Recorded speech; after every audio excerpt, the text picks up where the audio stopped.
What? I've been about to do that question since about a month, and every time that I'm asked about to ask them, no, I think that I know how is it gonna be, but What is it gonna be? What do you think the answer is? no, I don't think. Just make I don't a know. guess. Did you think it would be this?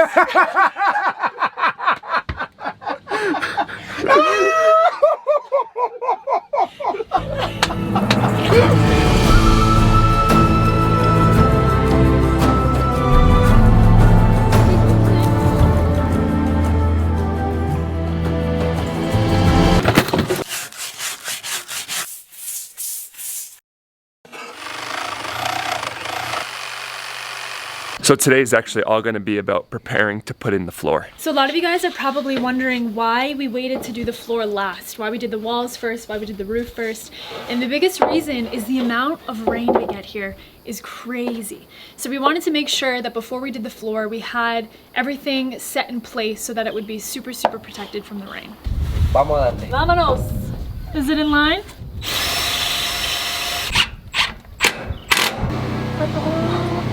How did you get up there? Every day we come into the workshop and this is the first time that they've been in here in a while, but they're just pooping on everything. So I don't know if you guys remember, but we built this platform with the intention of putting a shed on here. It's actually our greenhouse. That was gonna be our shed, but we were gonna put wood on it instead of plastic. So we didn't build this platform like super strong. Like we built it to hold the shed. So we need to beef up the foundation a little bit, and we need to do it with some gussets. I'm just letting you know you're on camera. You know, I shine, just shine, you know. It's my close-up time. So I just want to shine. So shine, please. Just shine, shine around. I am shining, baby. This is the last screw. Woo! Give me some of that, baby!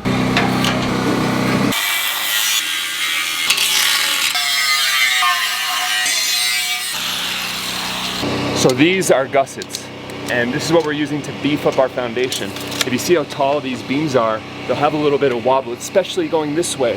So what we're doing is we're putting in these pieces to make it just a little bit stronger. Oh, we're having problems with the welder now. The power cord is shorting out. I'm gonna have to take the whole welder apart, I think, and try to rewire the whole thing. Jeez. This has kind of just been part of life for us, living out here in the middle of nowhere. It's, especially when you buy stuff here, trying to get another one is so hard. You just have one.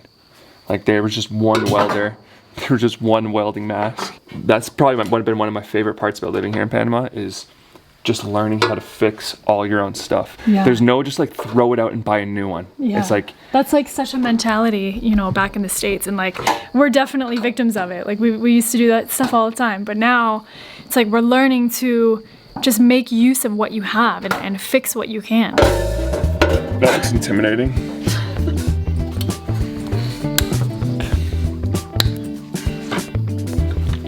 Give it to me, baby. What I'm actually trying to do is rewire the whole thing to the switch, rather than what I could do is cut the broken part out and then put them back together. But that part put back together would be right here. And this is where there's so much, this is where it broke, because there's so much bending and moving. So what I'm gonna actually do is rerun the whole new wire to the switch, so it'll be much stronger.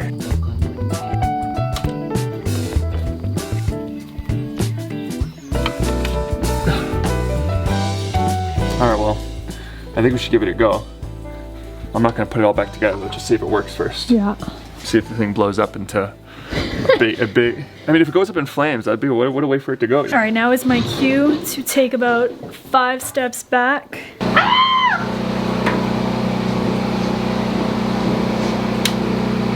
Yeah, baby!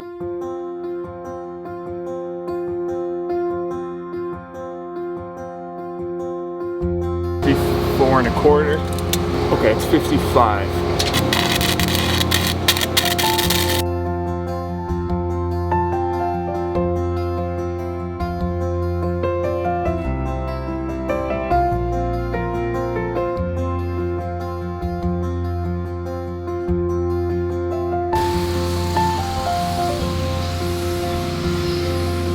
Excuse me, little missy, what do you think you're doing in our garden?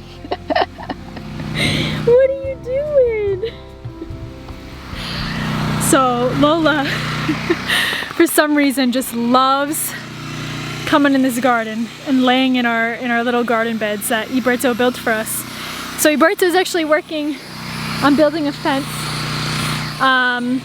to put all around these raised beds so that we can be protected not only from animals in the wild, but also this little sassy girl right here. That'd be fancy. Kake, what's been the most dangerous part about coming to work every day? What are you pointing at? Get eliminated on the floor. That's what we've always said, like, who's gonna get eliminated today? There's been so many close calls, especially the guys, where they just like, they fall and one of the beams, you know, gets goes caught. right up there. Right up in that spot. You don't want that shit to get, you know, you don't want that. We call it getting eliminated when you fall through. I mean, like, you're not paying attention when you fall into one of these holes. So I think it's time we finally put up floor. Let's do it, baby. So the first thing that we need to do is weld some pieces of metal here to actually receive the floor. So it's time to cut some metal. Who's gonna cut some metal? It's time for Jordan to cut some metal. You're gonna cut some metal? It's time for Jordan to cut some metal. Come on. Girl. That's the one piece of equipment that I'm just like super not into. And now it's time to get into it.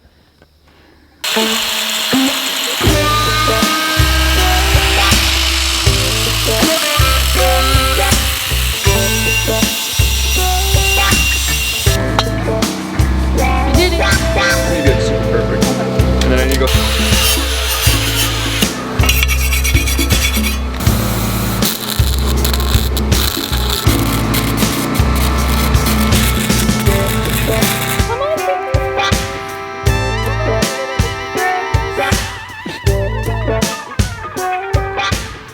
It's alright, Lola. Don't be jealous. She loves you too. You're her favorite. Well, to start, you guys, you can see these little beams that we've welded in here. So on the agenda tomorrow is the floor. Can't be more excited. Have a wonderful evening. Ciao, Kaki Poo Poo. Ciao, boo boo. See you later. My favorite part of living up here, hands down, Cold showers. the people that come up Oh, God, yeah. every day. When we were traveling, we always said like our favorite part. Ow. When we were traveling, we said our favorite part about traveling was the people that we met, the people that we traveled with, the people that we met along the way. Kake was one of the first people we met in this town. I actually spent 4 days with him, his father, and his girlfriend when Kaylee went home for the holidays. I made a video when I was with them with Kake's father, and I never really did anything with it. So at the end of this video, I'm gonna put that video that I made. It's kind of his family story, of his story. So if you guys want to learn more about Kake, his family, and his whole story, stay around for the end, or just skip to the end and you can watch it. It's like a 6-minute video or so.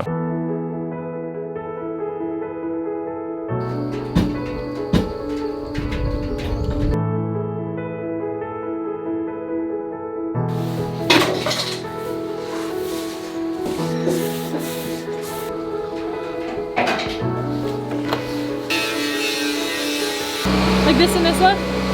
That's where the line is in the middle? Good, good.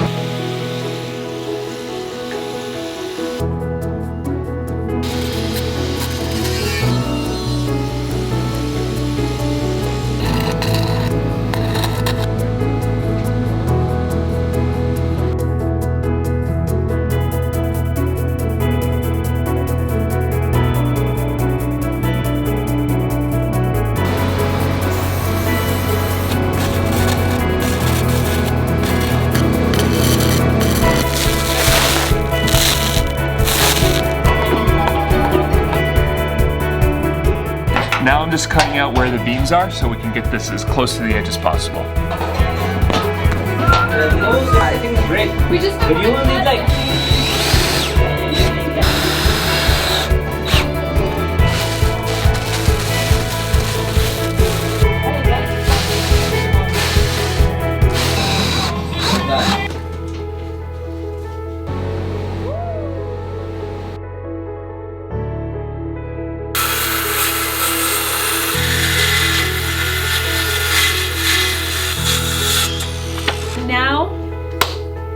the official moment.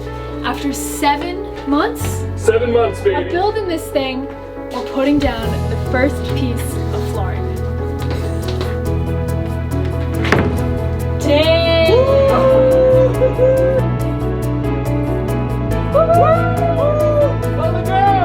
Lola! We built you something! Look what we built for you. Get up here.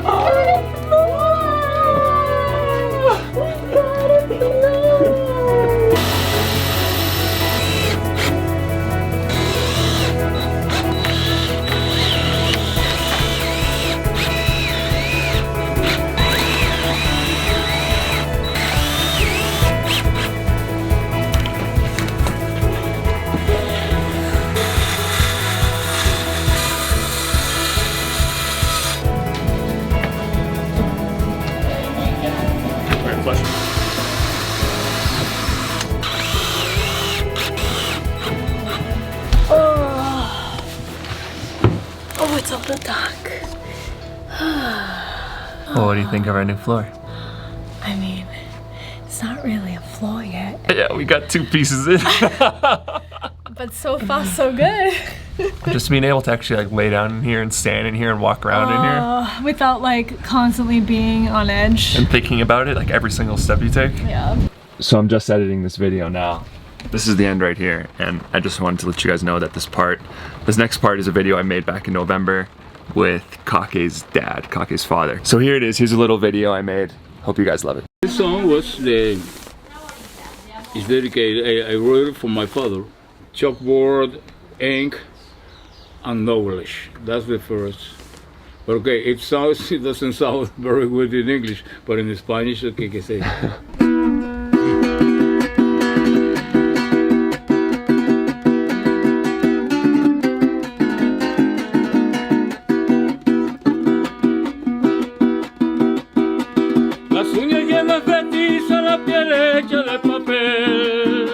So I decided to spend a morning with Jose, who is my friend Kake's father. And I wanted to, he's a bread maker, and he said he wanted to teach me how to make bread. So I figured, you know, I'd love to make a little video about him making bread and include a couple shots in this video. But as my time spent with him progressed, I realized that this story is much bigger than just bread. So Jose fled Venezuela a little over 6 years ago now, and he left with his wife and children and came to Panama with what he told me was $1 in his pocket.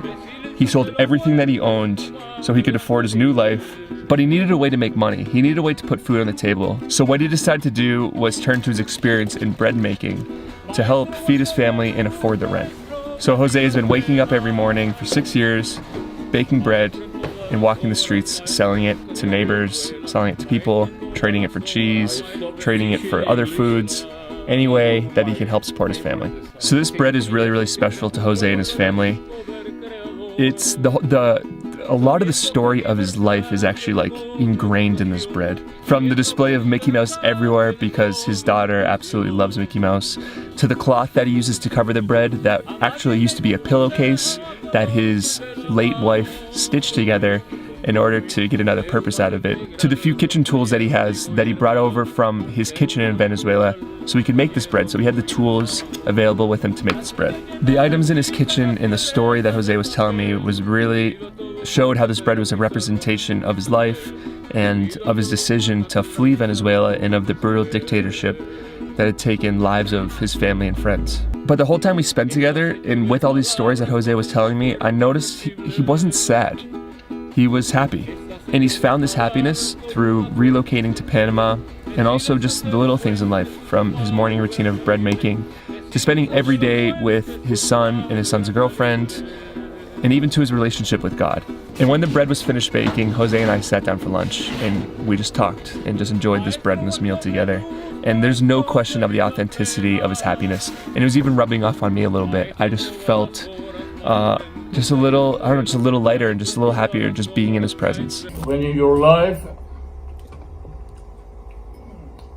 your thoughts are having, buying, you're not happy. Mm-hmm. You're always wondering to have more and more and more. But in your heart, are you happy? You feel okay? That's what matters. The difference. But in your heart, you're happy. In your heart. In your Yeah, heart. That's what matters. that's important. But it made me almost realign my thinking because Jose's so happy and he has plenty of reasons to be upset and plenty of reasons to have excuses for being miserable or being not happy or being sad or being angry and being mad at the world, being mad at God. And he's had more hardships, like he's an incredible musician, but now he's nearly deaf and he can't afford hearing aids. And I think you can kind of see the difficulty of how hard it was to communicate with him in this clip when I'm really trying to verbalize and mimic, like overly mimic with my mouth, the sound of each word. So did you leave Venezuela? Did you leave Venezuela? Did you leave Venezuela because you weren't happy there? Yeah, but many economical problems, insecurity. I have been, every one of us, my wife, my daughter, and my two sons, myself, we have been robbed a lot of times.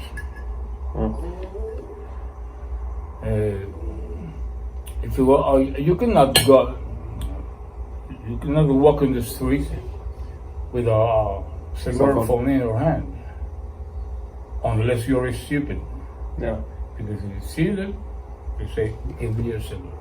They kill you, but for a cellular. So even through all these hardships and even through all these struggles, Jose has found happiness and he is content. And he still has hope. He has a Venezuelan flag that he holds, that he hopes one day he can run around the streets with, yelling, Venezuela is free. But he's found happiness with his current life.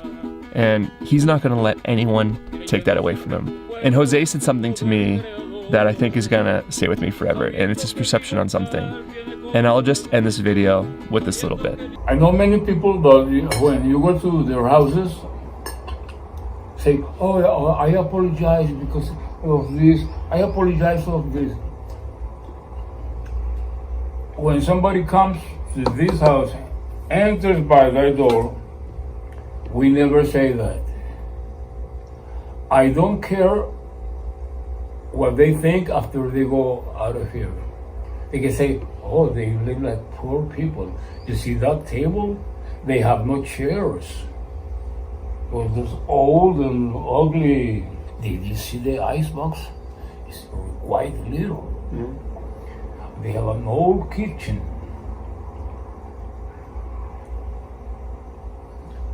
That's when I say, and forgive me the words, fuck you.